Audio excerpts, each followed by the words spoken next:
जय हिंद एस्पिरेंट्स, आप सबका स्वागत है वापस से एसएसबी क्रैक एग्जाम्स में। मेरा नाम है नवज्योति।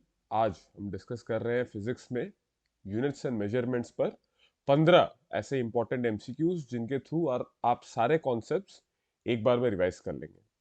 ठीक है, चलिए बढ़ते हैं सबसे पहले एमसीक्यू की तरफ। ये रहा आपकी स्क्रीन पर। विच of the following is the fundamental unit of thermodynamic temperature? So temperature, thermodynamic temperature, similar kind. Thermodynamics की जब बात करते हैं, फंडामेंटल यूनिट उसकी कौन सी होगी? जो फंडामेंटल क्वांटिटी की ऐसा यूनिट है, दैट मींस इसका आंसर हो जाएगा के, दैट स्टैंड्स फॉर केल्विन। ठीक है, fundamental unit of thermodynamic temperature becomes kelvin. ठीक है, आगे बढ़ते हैं। The unit of ratio between thrust and impulse is same as that of. Thrust और इंपल्स के यूनिट का बीच का रेशियो किसके यूनिट के बराबर है? सो थ्रस्ट बेसिकली फोर्स होता है जो कि एक सरफेस के परपेंडिकुलर डायरेक्शन में एक्ट करता है, जिसको हम डिफाइन करते हैं जब हम प्रेशर को डिफाइन करते हैं, that is pressure equal to force by area. लेकिन वहां फोर्स बेसिकली थ्रस्ट है, that is force acting in a perpendicular direction to the surface. So thrust का यूनिट इक्विवेलेंट होगा फोर्स के। तो फोर्स को मैं, हाँ, तो फोर्स को ऐसे ही रख देता हूं। ठीक है,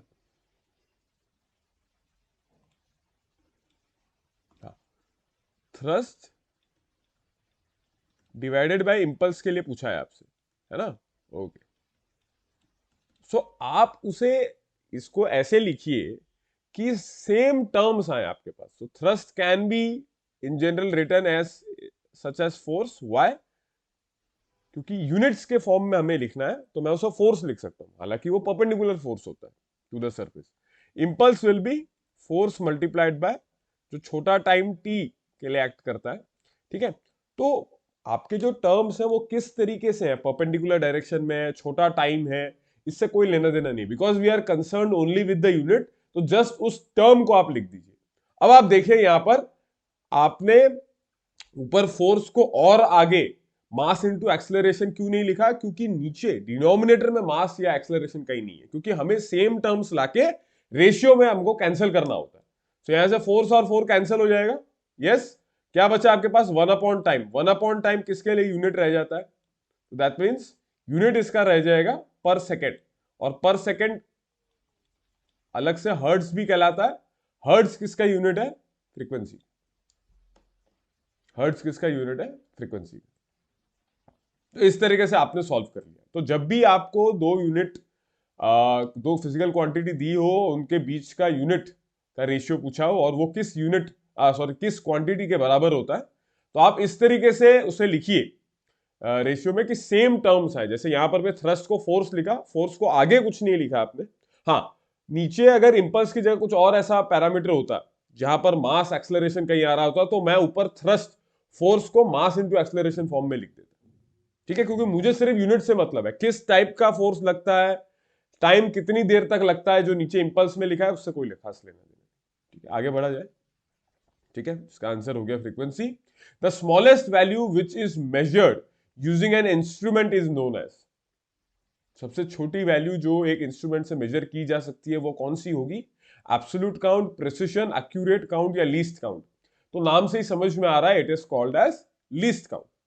ठीक है, सो लीस्ट काउंट डिफाइंड ही ऐसा है कि किसी एक मेजरमेंट, किसी भी एक टूल से या किसी भी एक मेजरमेंट इंस्ट्रूमेंट से मैं कितना कम नाप सकता हूं, what is the minimum that I can measure from it. ठीक है, जैसे हमारा 15 सेंटीमीटर स्केल में आपका 1 सेंटीमीटर का 10वां भाग आप मेजर कर सकते हो, क्योंकि 1 सेंटीमीटर भी 10 भाग में डिवाइडेड होता है। ठीक है, तो इस तरीके से रहता है आपका, 1 सेंटीमीटर भी 10 भाग में डिवाइडेड होगा।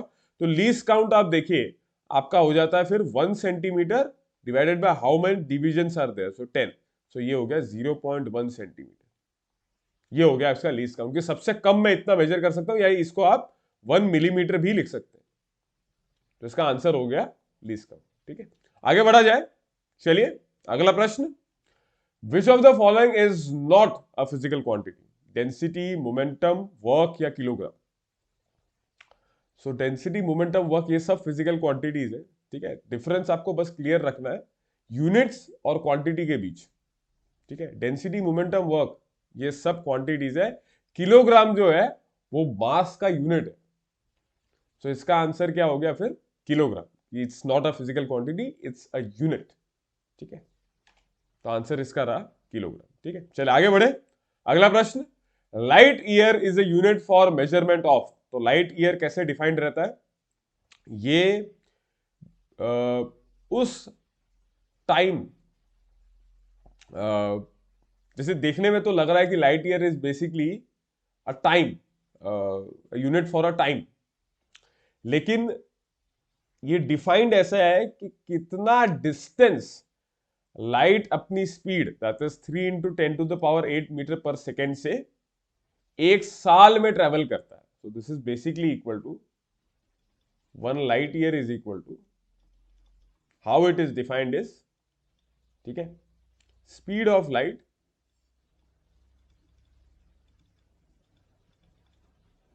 ठीक है। So this speed of light ना लिखकर इसको ऐसे लिखा जा सकता है कि this is distance travelled by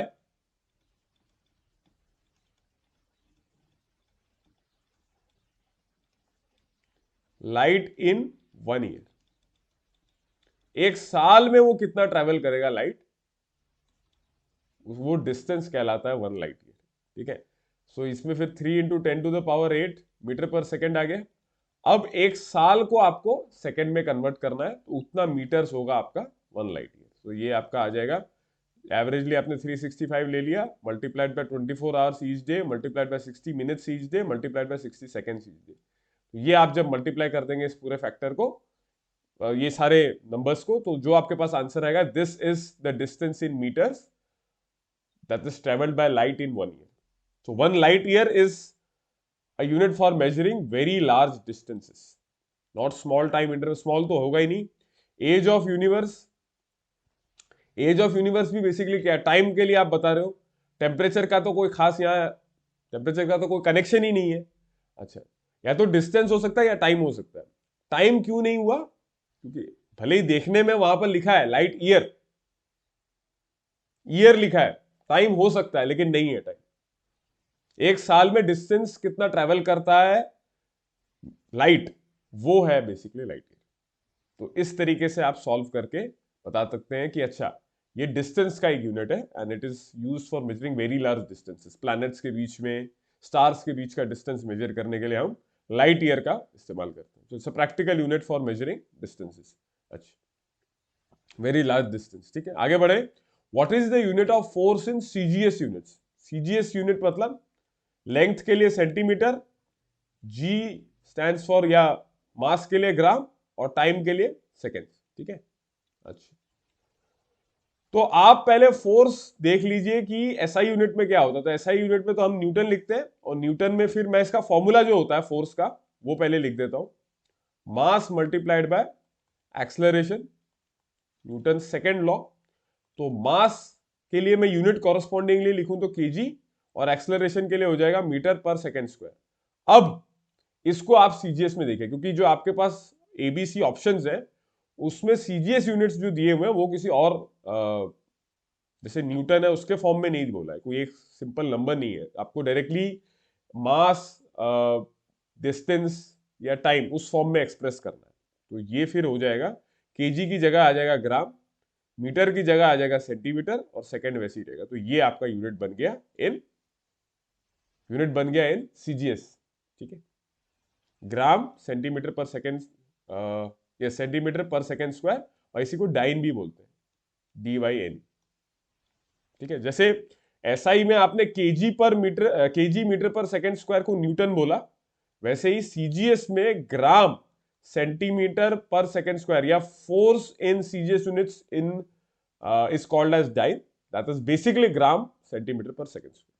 तो आपका आंसर रहा ऑप्शन नंबर सी यहां पर, ठीक है। तो कहीं पर भी आपको फिजिकल क्वांटिटी का यूनिट निकालना है तो सीधा उसका फॉर्मूला को पकड़िए कि वो फॉर्मूला किससे एक्सप्रेस होता है।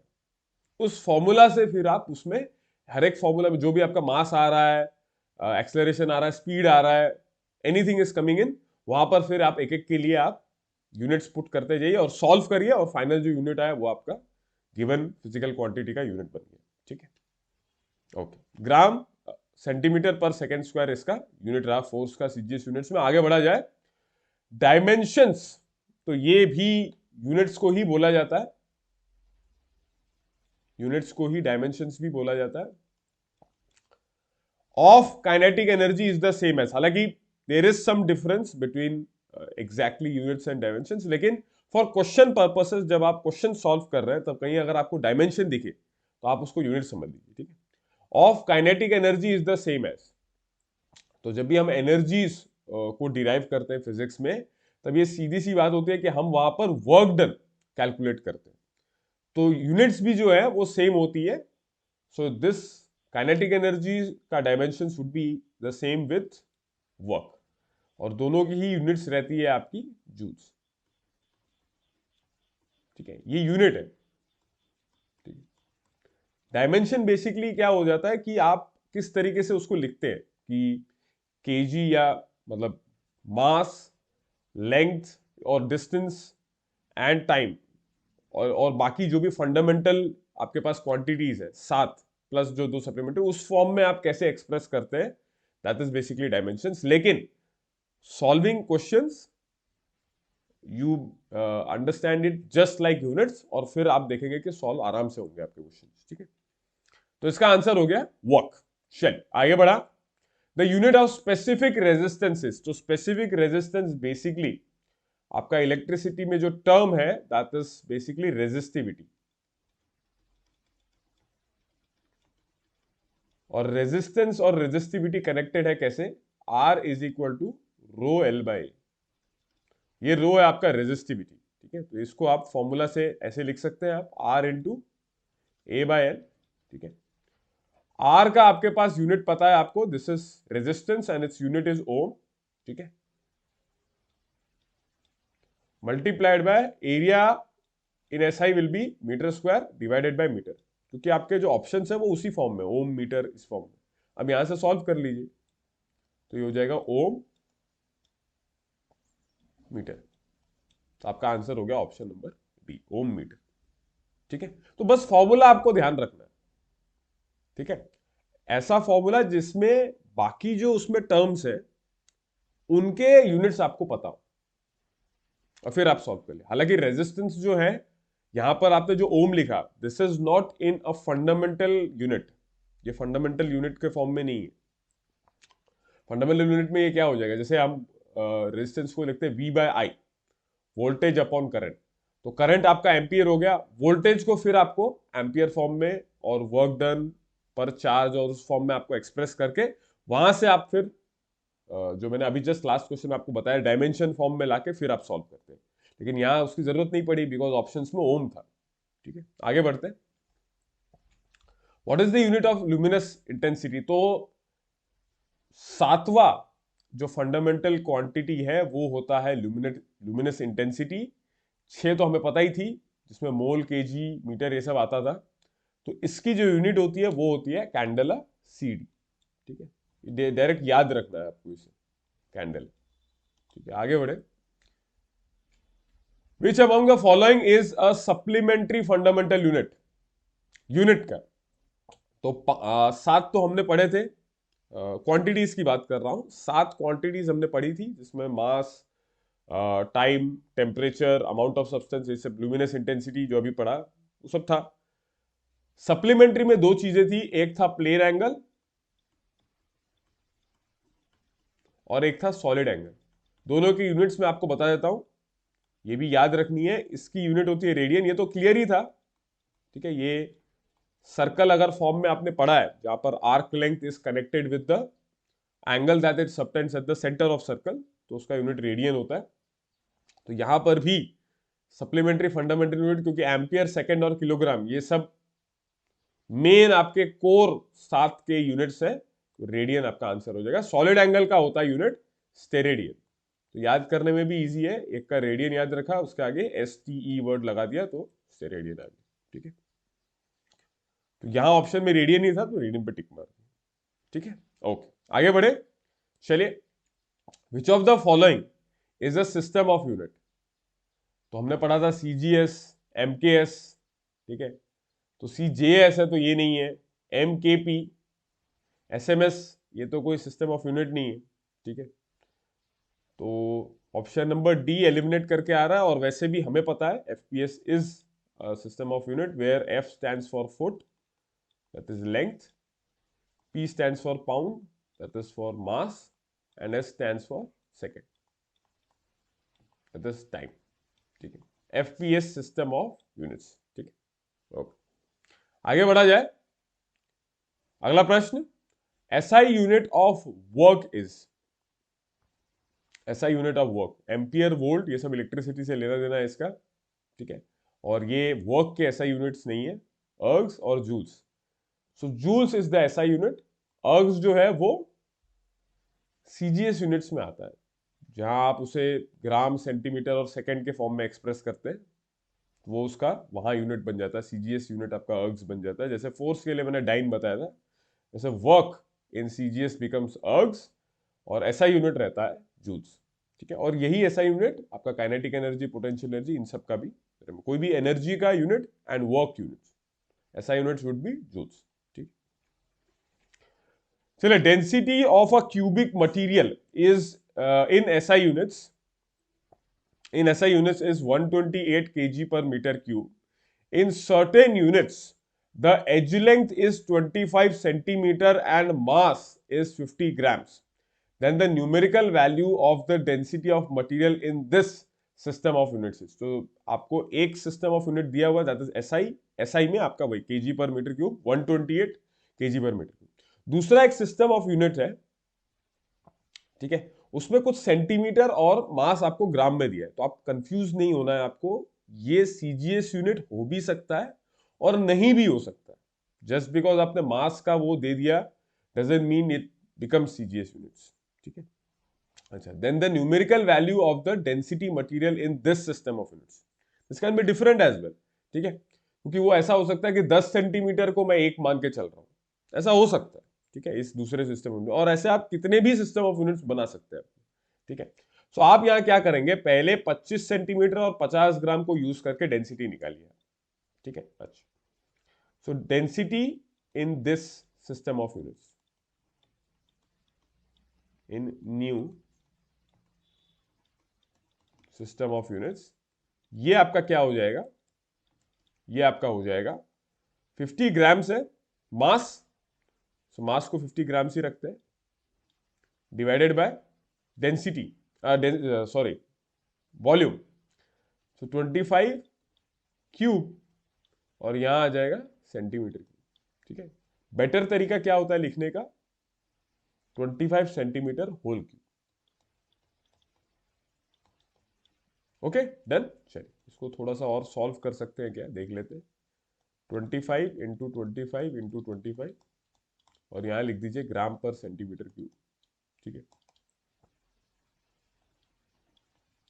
सो 2/625, या ठीक है 25 इंटू 25 ही रहने देते हैं, बाद में सॉल्व करने में आपके लिए आसानी हो जाएगी,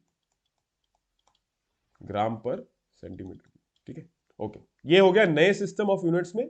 अच्छा, मैंने आपको फॉर्मूला बताया था कि N1U1 is equal to N2U2, मतलब पहले के लिए नंबर, तो पहले के लिए जो नंबर है दैट इज 128, मैं उससे ही कंपेयर करूंगा केजी, और उसका यूनिट केजी पर मीटर क्यूब, ठीक है, इज इक्वल टू नंबर 2 मुझे नहीं पता कितना ये उसके इक्विवेलेंट होगा, ये मुझे नहीं पता, और ये मुझे वही तो निकालना है basically, numerical value of density of material in this system of units. अब वो CGS हो भी सकता है, नहीं भी हो सकता। मैं इस जो मेरे पास अभी डेंसिटी आई है, इसको सम नंबर इनटू दिस के फॉर्म में एक्सप्रेस करता हूं। ये नंबर अगर 1 आ गया या 10 क्यूब आ गया, नॉट 1 हुआ तो फिर वो केजी पर मीटर क्यूब ही हो जाएगा, 1 तो नहीं आएगा, लेकिन अगर 10 क्यूब के फॉर्म में आ गया, या 10 की पावर -3 आ गया, दैट मीन्स इट्स ग्राम पर सेंटीमीटर क्यूब, ठीक है। तो वो उस हिसाब से फिर तो फिर पता चल जाएगा दैट इज CGS यूनिट, चलो यहां सब्स्टिट्यूट करते हैं, हमारे पास वैल्यू कितनी आई है, 2/25 इंटू 25 ग्राम पर सेंटीमीटर क्यूब।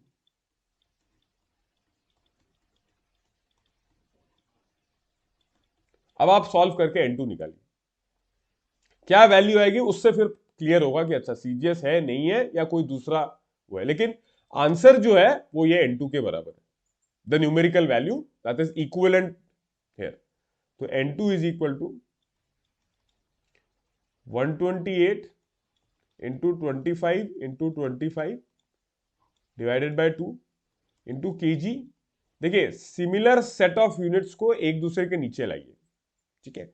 जैसे मास को एक के नीचे एक को लाइए, लेंथ को एक के नीचे एक लाइए, यहां इस केस में वॉल्यूम हो गया, ठीक है, ठीक है। ये आप क्यों करते हैं? ताकि उसको उससे कैंसिल करें, ताकि वो यूनिट हटा दे वहां से, हमें न्यूमेरिकल वैल्यू चाहिए ना। इसको अगर सॉल्व करें तो 264, तो 64 इंटू 25 इंटू 25, इसको ऐसे आप लिख सकते हैं 4 into 4 into 4 multiplied by 25 into 25, ठीक है। यहां से क्या आ जाएगा 10 क्यूब या 1000,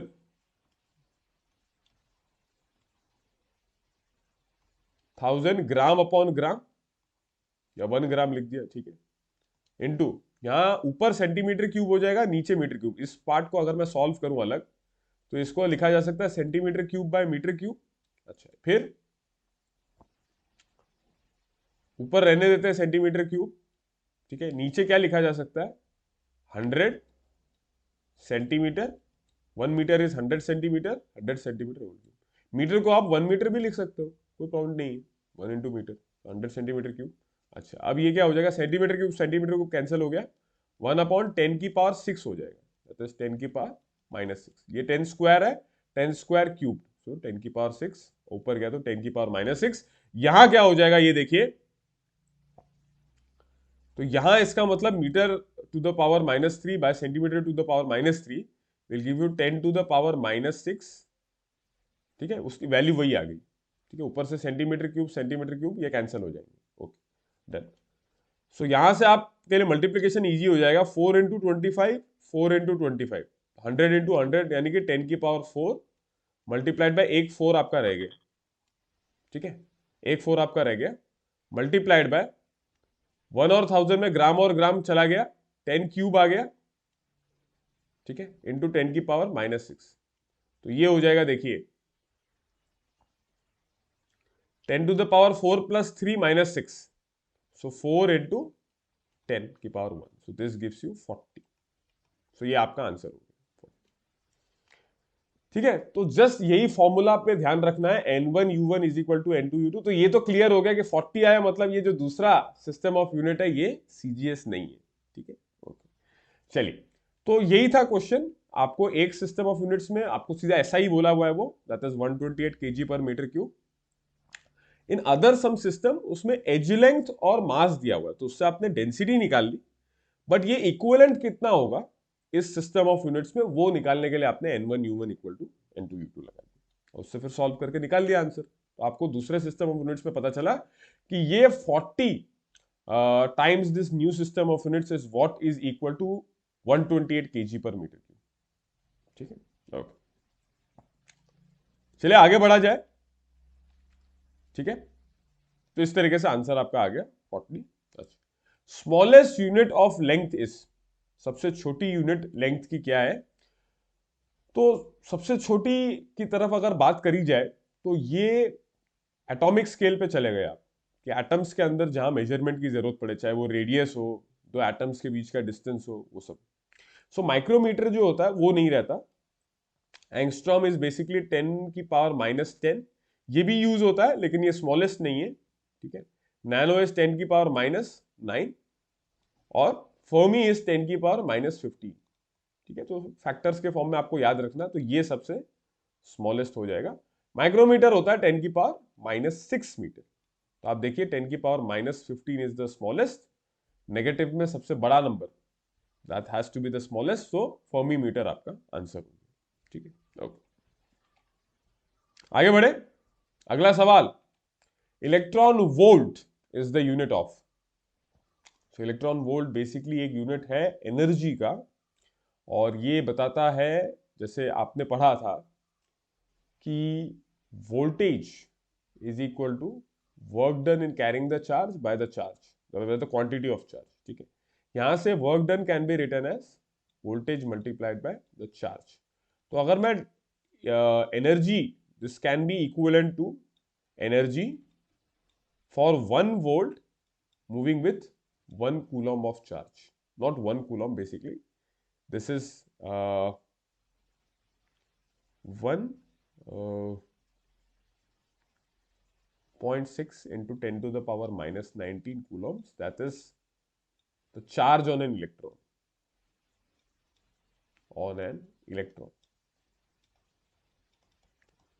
So ये कहलाता है 1 इलेक्ट्रॉन वोल्ट, और ये एनर्जी की यूनिट है वर्क डन।